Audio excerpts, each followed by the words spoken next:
Makeup का खोज हुआ लड़कियों को सुंदर दिखने के लिए, ना कि जोकर बनने के लिए।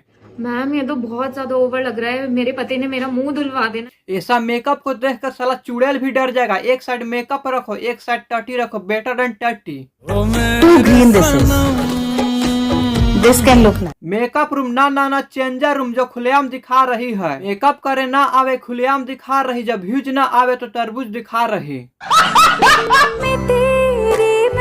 इसे मेकअप बोलते हैं तो इससे बढ़िया बिना मेकअप वाले लगते हैं। रंग बिरंग मेकअप से बढ़िया तुम्हारे चेहरे पर टट्टी ही सूट करता है। वीडियो पसंद आया होगा तो चैनल को सब्सक्राइब कर देना।